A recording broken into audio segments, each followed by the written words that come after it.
The house has settled. I suppose it settled hours ago, or perhaps it has been settled for years, and I am only just now noticing the depth of it. It is strange how the quality of silence changes as you get older. When I was young, silence felt empty. It felt like a container waiting to be filled with talk, with music, with the clatter of plates, with the rush of feet on the stairs. It was a vacuum, a lack of something. But now, at 82, or maybe it is 83, I lose track of the specific number sometimes, though I know the weight of it. Now silence feels heavy. It feels thick. It is not empty at all. It is full. I am sitting in the armchair, the one with the velvet worn smooth on the armrests. My hand is resting there now. I can feel the texture of the fabric under my thumb. If I move my finger just a fraction of an inch against the grain of the cloth, it makes a sound. A very small sound, a rasp, like a dry leaf skittering over pavement. I do it again. Scritch. It is loud in this room. That is what I mean about the silence being different. It amplifies. It takes the smallest things and gives them a stage. There is a cup of tea on the side table. It has gone cold. I can see the surface of the liquid is perfectly still, like a dark mirror. I should drink it, I suppose, but the effort of reaching for it seems profound right now. Not difficult exactly, just significant. If I pick it up, the saucer will clink. The china will rattle against the wood. It will disturb the air. So I leave it. I watch the light reflecting off the rim. Listen. Do you hear that? It is the refrigerator. It is in the kitchen, down the hallway, but I can hear it as clearly as if it were sitting next to me. It has a rhythm, a low, throbbing hum. Thrum, thrum, thrum. I used to hate that sound. Years ago, I remember lying in bed, unable to sleep, furious at the intrusion of that motor. I wanted the world to be perfectly still. Now I find it companionable. It is a heartbeat. It tells me that the electricity's running, that the world is still functioning, that there is energy moving through the wires in the walls. It cycles on, a heavy heave of machinery, and then eventually it shudders and cuts out. And when it cuts out, that is when the real silence comes. It rushes in. It presses against the ears. In this deep quiet, I become aware of my own body in a way I never was before. I can hear the air entering my nose, a faint whistle, a turbulent rush of wind in a cavern.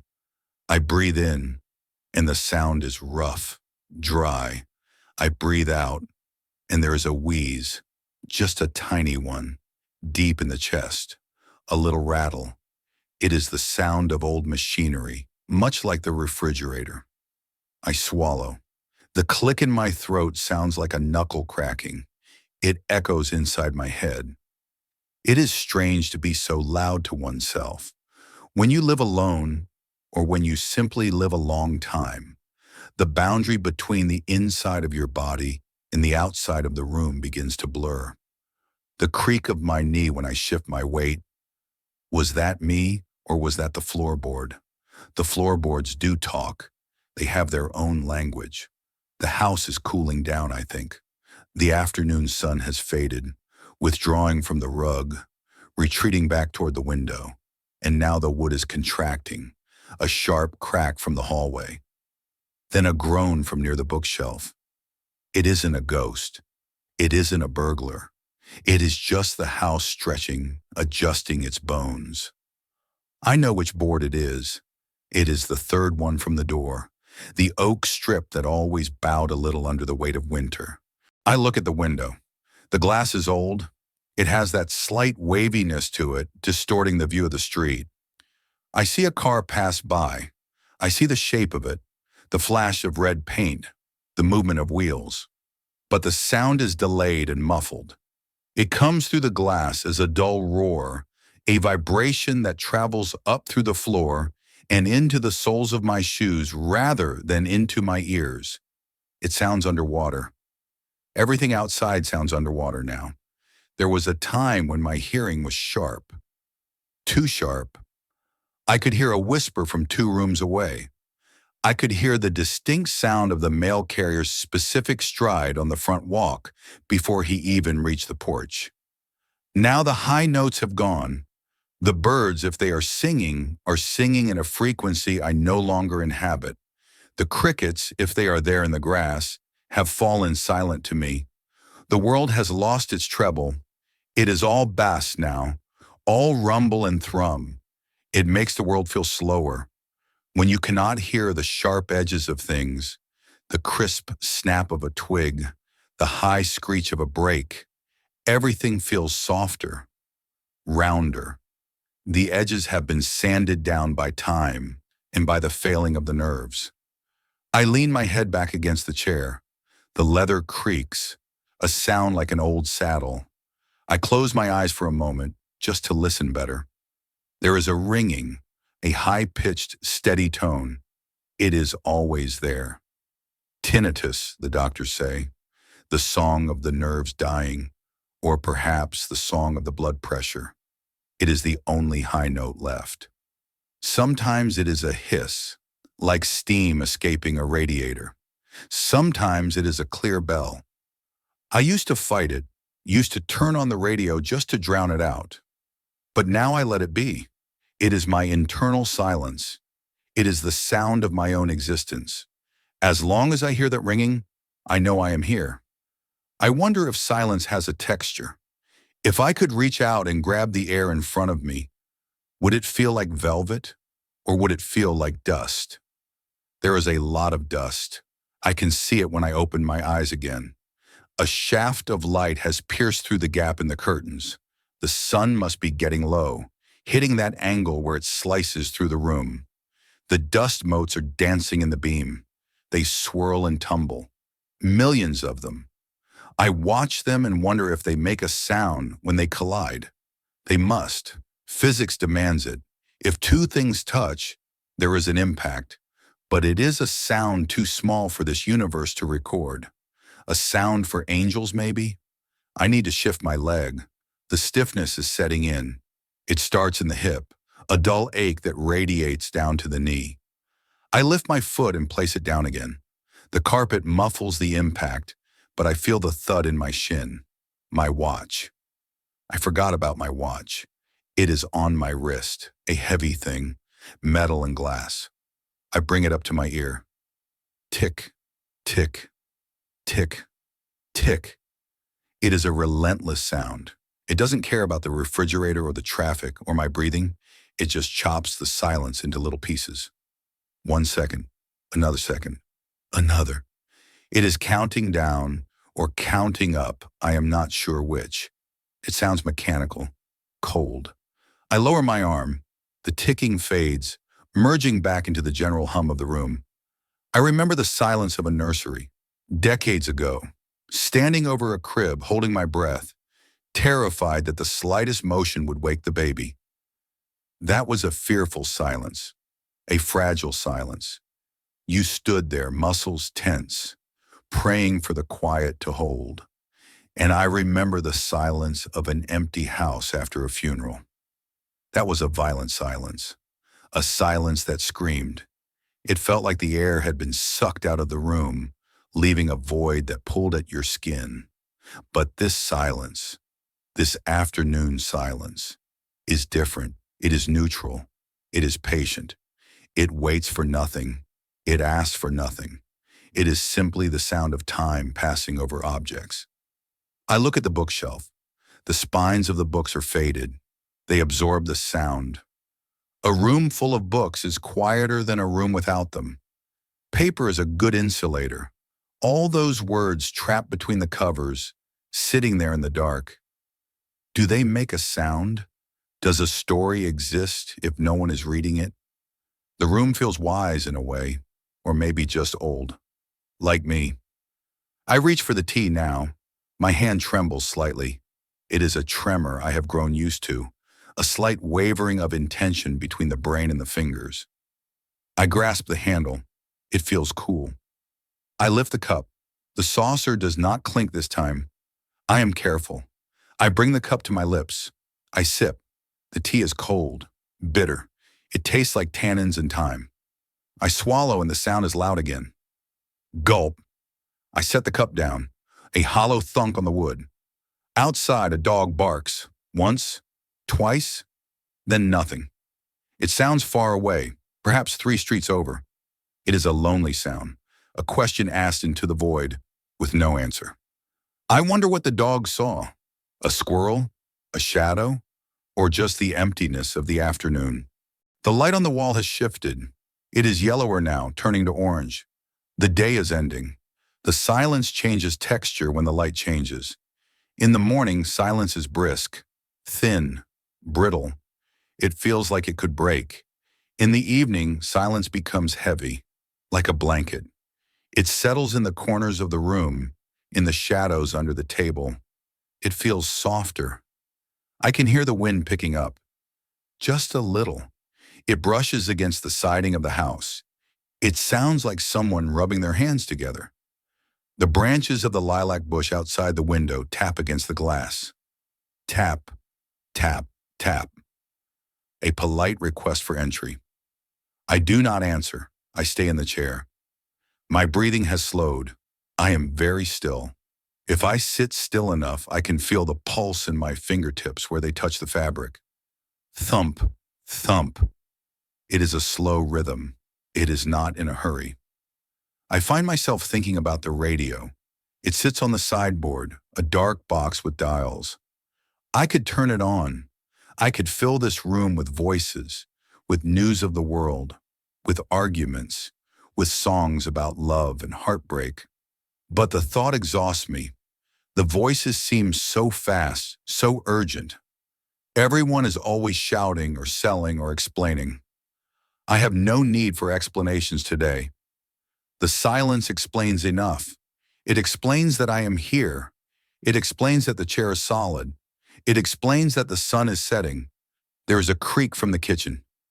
The refrigerator again? No. The floor. Someone walking? No, I am alone. Just the house. The house is cooling. The wood is contracting after the heat of the day. It is breathing, just like me. I close my eyes again. The visual world is too noisy sometimes. The colors, the shapes, the dust motes, they demand attention. With my eyes closed, the soundscape expands. I hear the low drone of an airplane, high above, miles up in the atmosphere. A steady, distant vibration. It is going somewhere. People are sitting in rows, drinking juice, reading magazines, traveling at hundreds of miles an hour. And I am here, in this chair, traveling at 0 miles an hour. Yet we are in the same moment. The sound connects us. The plane fades. It takes a long time. It dwindles to a thread of sound, then a whisper, then nothing. Now there is a new sound, a dripping, somewhere. Is it the faucet? I listen harder. I hold my breath. Drip. Pause. Drip. It is the kitchen sink. The washer is worn. I should fix it. I have the tools in the basement. I know exactly which wrench to use, but the distance to the basement feels like miles. And the stairs are steep. I will leave it. The drip becomes part of the room. It becomes a clock of its own. Drip, a liquid second. It is strange how a sound can be annoying one moment and hypnotic the next. If I focus on it, if I accept it, it becomes just a texture, a small, wet punctuation mark in the sentence of the afternoon. My stomach gurgles, a long, low rumble, the body complaining about the lack of supper. I am not hungry, really. Appetite is a ghost that visits less frequently these days. But the machinery needs fuel. I will have to get up soon. I will have to interrupt the silence. The thought makes me sad, just for a moment. To stand up is to break the spell, to scrape the chair legs against the floor, to shuffle the feet, to open the cupboard. It is all violence against the quiet. But not yet. For another minute, I will stay. I rub my thumb against the velvet armrest again. Scritch. It is comforting. It is a sound I make. I am affecting the world, even in this small way. The shadows are stretching out across the floor now, long gray fingers reaching for my feet. The room is losing its color. The gray brings a hush with it. It seems to dampen the acoustics. The refrigerator hum seems a little softer now, as if it too is getting ready for the night. I remember a silence from my childhood. I must have been 6 or 7. I was hiding in a closet, playing hide and seek, or maybe hiding from a scolding. I don't recall the reason, only the sensation, the smell of wool coats and mothballs, the darkness, and the absolute held breath quiet. I could hear my own heart then, hammering against my ribs like a bird in a box. I was terrified of being found and terrified of being left. Now sitting here, I am not hiding. I am in plain sight. But the feeling is similar. The smell of old fabric, the dim light, the waiting. But I am not waiting to be found. I am just waiting. The waiting is not bad. It is peaceful. It is an act of endurance. A car door slams outside. This time it is close. Next door. The sound is sharp, metallic. It cuts through the wall. Then voices, muffled, indistinguishable, but unmistakably human. A laugh, a high, bright sound. A young woman's laugh, perhaps. It rises up and then is cut off by the closing of a front door. Silence rushes back in to fill the hole the laughter made. But the memory of the sound lingers. It hangs in the air like smoke. It reminds me that there is a world out there that is loud, a world of slamming doors and sudden laughter. I am glad it is there. I am glad I am in here. My knees are cold. The draft is coming from the window. I should have put a blanket over my legs, but to get the blanket, I would have to shut up. I rub my knees with my hands, the sound of palm on denim. Shh, shh, a soothing sound, like the ocean, far away. I wonder if the ocean is silent. Underneath the waves, deep down in the black water. They say sound travels further there. But is it quiet? Or is it full of the groans of the earth and the clicking of fish? I will never know. I will stay here, in the dry, in the chair. The light is almost gone now. The room is gray. The teacup is just a pale shape in the gloom. The clock on the wall, I cannot see the hands anymore, but I can hear them. Tick, tick. I take a deep breath. I fill my lungs until they feel tight. I hold it. I listen to the silence inside me, and then I let it out, a long, slow exhalation. The air leaves my lips with a sigh. It joins the air of the room. It is time. I place my hands on the arms of the chair. I can feel the wood frame beneath the padding. I brace myself. I count to 3 in my head. 1, 2, 3. I push. My joints protest. A crackle of bone and cartilage. A grunt escapes my lips. I cannot help it. It is the sound of effort. I rise. The chair creaks loudly, relieved of my weight. It groans as the springs expand. I am standing. I am unsteady for a moment. The blood has to find its way to my head. The ringing in my ears swells. Eee! And then subsides. I shuffle my feet. The carpet fibers give way. I walk toward the kitchen. My slippers scuff against the floor. Scuff, scuff, scuff. I reach the doorway and look back at the chair. It sits there, empty in the shadows. It looks silent. It looks like it is waiting for me to return. I turn away. I walk down the hall. The floorboards creak under my weight. The third board, the one near the bookshelf. They announce my passage. I enter the kitchen. The refrigerator is louder here. It dominates the room. I reach for the light switch. The plastic click is sharp, and then the light buzzes. A low fluorescent hum. The silence is broken. The night has begun.